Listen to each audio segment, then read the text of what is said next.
ఇంకొక విషయం కూడా నాకు గుర్తున్న ఘటన. ఒకసారి ముల్కలపల్లి దగ్గర లారీ యాక్సిడెంట్ జరిగింది. అప్పుడు మీరున్నారు, నేనున్నా, విజయాన్న కూడా ఉన్నట్టున్నాడు. అక్కడనే క్రికెట్కో ఎటో పోతా ఉన్నాం. ఆ రోజు ఆ లారీ కింద చెయ్యి ఇరికింది ఆ డ్రైవర్ది. ఆ చెయ్యిలోంచి రక్తం గారిపోతూ ఉంది. ఒక పోలీస్ ఆయన వచ్చి ఆయన వివరాలు రాసుకుంటుంటే మీరు విపరీతంగా తిట్టినారు ఆయన. ఎందుకంటే వాడు చచ్చిపోతుంటే నీ వివరాలు ఏందిరా అని చెప్పి విపరీతంగా. గుర్తుందన్న? అవును. అసలు మీరు జర్నలిస్ట్గా పనిచేసినప్పుడు మీకు ఆత్మసంతృప్తినిచ్చినటువంటి ఒక వార్త ఏదన్నా ఉందా? నాకు ఆత్మసంతృప్తినిచ్చిన వార్త అంటే ఇప్పటికి కూడా ఇక్కడ ఊర్లలో ఆడుకోవడానికి వాళ్ళు 7 రోజులు సైకిల్ దొక్కుతారు. తర్వాత భూమిలో ఒక గోతి తీసి దానిలో మనిషిని కూర్చుండబెట్టి దాని మీదకి మట్టి కప్పేస్తారు. 3 రోజుల పాటు అతను లోపటి నుంచి చిన్న పైప్ పెడతారు. సజీవ సమాధి. మరి ఆ పైపు పెట్టిన దృశ్యం అయితే మాకు కనబడలే, కానీ మట్టి కుప్ప కప్పేసిండ్రు. ఆ 3 రోజులు ఆ లోపటినే ఉండడం అనేది నాకు ఇప్పటికి ఒక అద్భుతంగా అనిపిస్తుంది. ఎందుకంటే ఒక్క క్షణము మేము ఒక్క క్షణము సంధ్యావందనం చేసుకునే సమయంలో ప్రాణాయామం చేసుకుంటేనే ఒక 20 సెకండ్లకు చేసుకుంటే ఊపిరి ఆడదు. వాడు 3 రోజులు ఆ యొక్క సజీవ సమాధిగా ఉండడం అనేది నాకు ఇప్పటికి కూడా చాలా. ఆ వార్త రాసిన ఎటువంటి టైటిల్ అంటే అన్యథా శరణం నాస్తి, ప్రజల ఆదరణే వారి ఆస్తి. వాళ్లకు ప్రభుత్వాల నుంచి ఎటువంటి మద్దతు లేదు, వాళ్ళకి ఎటువంటి ప్రోత్సాహం లేదు. కేవలం ప్రజలు ఇచ్చేటువంటి ఆ 10వ పరకోతోటే బతకాలి.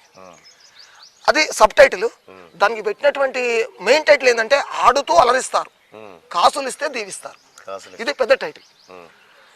మెయిన్ ఎడిషన్లో వచ్చింది వార్త. నాకు చాలా సంతోషం. ఇక రెండో అంశం ఏంటంటే గిరాయిపల్లి దళ కమాండర్ సుదర్శన్ గారు నాకు ఫోన్ చేశారు. అప్పుడు మాదాపూర్లో టెలిఫోన్లు ఏమో ల్యాండ్ ఫోన్లే. నా ఇంటి నెంబర్ 234617. అప్పుడు యొక్క మీ పీపుల్స్ వార్ మీద నిషేధం ఉంది, విలేకరుల ఫోన్లు కూడా ట్యాప్ అవుతున్నాయి అనేది న్యూస్లో చదువుకున్నామే తప్ప అరే మండల స్థాయిలో ఉన్న విలేకరులకు కూడా ట్యాప్ చేస్తారనే విషయం నాకు తెలియదు. అయితే గిరాయిపల్లి దళ కమాండర్ ఫోన్ చేసి 12:25 నువ్వు వీరారెడ్డిపల్లి చౌరస్తాలో ఉండాలని నాకు మెసేజ్. అయితే ఈ విషయము కాకీలకు తెలుస్తుందని నేను ఊహించలే. నేను పోయినా. నాకు ఇటువంటి చాలా ఇంట్రెస్ట్. ఎందుకంటే మొదటి నుంచి తెగించి రాయాలనేది నా సంకల్పం. వాళ్ళు చెప్పి రాస్తే ఏం గొప్ప ఉంది, మనము సాధించి శోధించి రాసిందే గొప్పతనం అనేది. అరే నాకు అవకాశం వచ్చింది కదా అని చెప్పి ఆయన 12:30 పిలిస్తే నేను 11:40కే ఆ యొక్క స్టేజ్ మీదకి పోయినా. 12:30 అవుతుంది, 12:30 అవుతుంది, 1 అవుతుంది.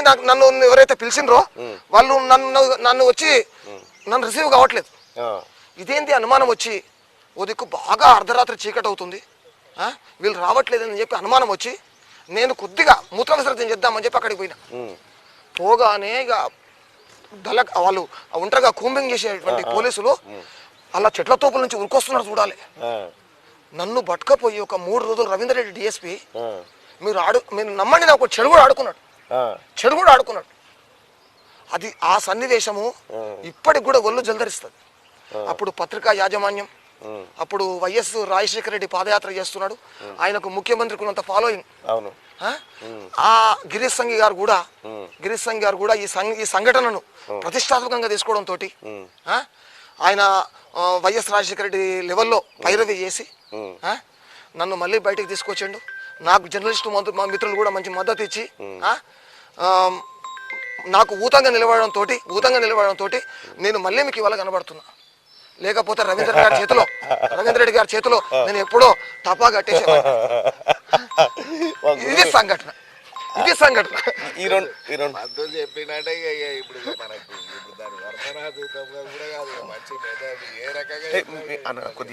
ఇది నా సంఘటన.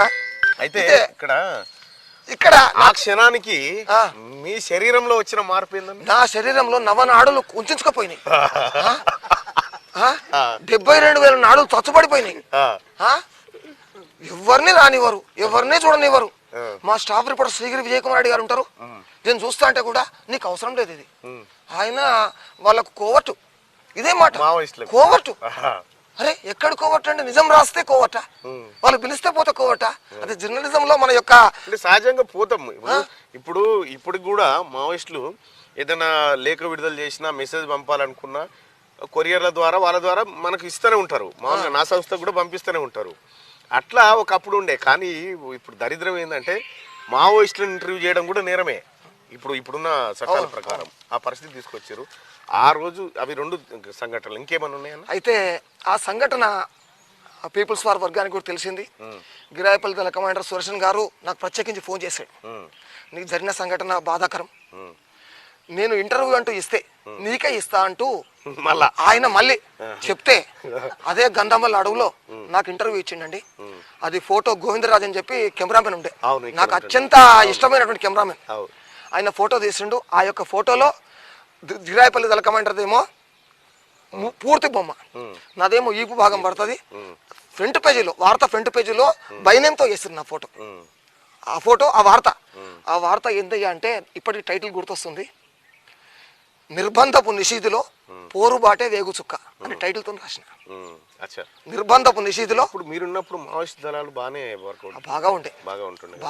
బాగా ఉండే తుర్కపల్లి మండలంలో కూడా అందరి మీద బెదిరిస్తూ వాల్ పోస్టర్లు వేయడం, మీరు ఇట్లా చేస్తారు అట్లా చేస్తారని చెప్పి పేర్లు అవసరం లేదండి. ఆ వృత్తిలో లేని ఇప్పుడు వాళ్ళతో శత్రుత్వం పెట్టుకుందామనే ఉద్దేశము లేదు. కొంతమంది హెచ్చరిస్తూ ఆ గోడలకు పోస్టర్లు అతికించారు, కరపత్రాలు అతికిచ్చిండ్రు. ఆ సంఘటన కూడా నేనే రాసిన. రైట్. అది మా విఠలన్న ఒక చిన్న తీపి జ్ఞాపకాలు ఇవన్నీ. ఎందుకంటే తీపి జ్ఞాపకాలు, చేదు జ్ఞాపకాలు